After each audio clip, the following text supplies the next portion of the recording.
Hello everyone, so this is our bike and today we'll install FuelX Lite in this bike. That's in my bag including all the toolkit, so I'll keep it aside for a moment and I'll just explain what we are trying to do here. Okay, so the intent is that below this seat you'll see that nut. Okay, so there are two sort of nuts here, so we'll open both of these nuts to take out the seat. After taking out the seat, we'll have to take out this nut probably to open this cover, and there will be one more nut here that connects the tank to the chassis. We will have to open that nut, so that will loosen the tank, and after that we have to disconnect this white connector here, and there is one more. I'm not able to show that. There is one more connector over there, black one, that we'll have to disconnect. Then there are two more pipes out there, one drain pipe and I think there is another one that is fuel pipe. I'm not sure about it. Okay, but those two pipe are they also have to be disconnected, but these are mostly plug and play type of connectors, so there is no harness as such. So once those are out, we'll take this out and then we'll install our FuelX in between the line connecting this O2 sensor, okay, that goes to ECU.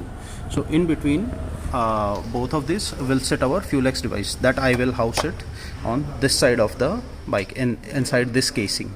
Okay, that is the whole intent, and after some time I'll update you how did the operation go. Okay, so the update so far is we have just taken out our seat and this side panel. Okay, there is just one nut over here, and for the seat, as I told you, there are two nuts here that you can take out. And since I rode it for around 10 minutes, I'm just waiting for the engine to cool down so that I accidentally don't touch this area or the bent pipe area. So guys, we have taken out these cables by now. Okay, so the trick with this cable is basically I'll show you with every cable.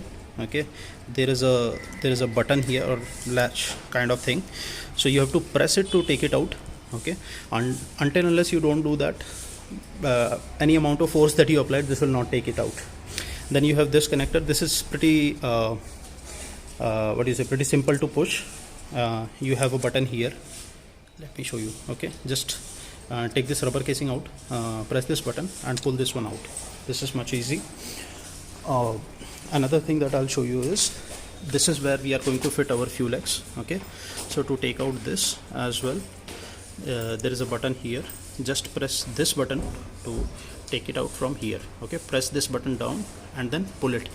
Okay, this will disconnect the coupler, and this is the fuel line and dump fuel line that you see. One is here and one is here. Okay, now these two are different sizes and you cannot miss them to connect. So whenever you are connecting them back, remember that this is little short, so you'll think that you'll not be able to reach. What you have to do is you have to tug along this, and same with the other cable, so you'll be able to put them back.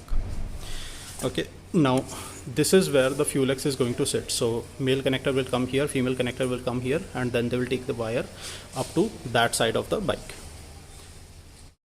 Okay, so guys, by now we have put the fuel tank back.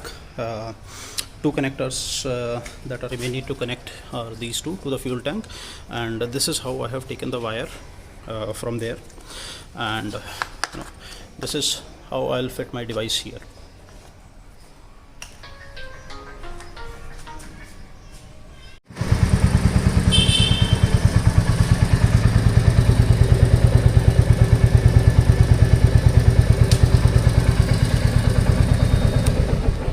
So as you saw, I'm still getting red light, which means that FuelX is not activated.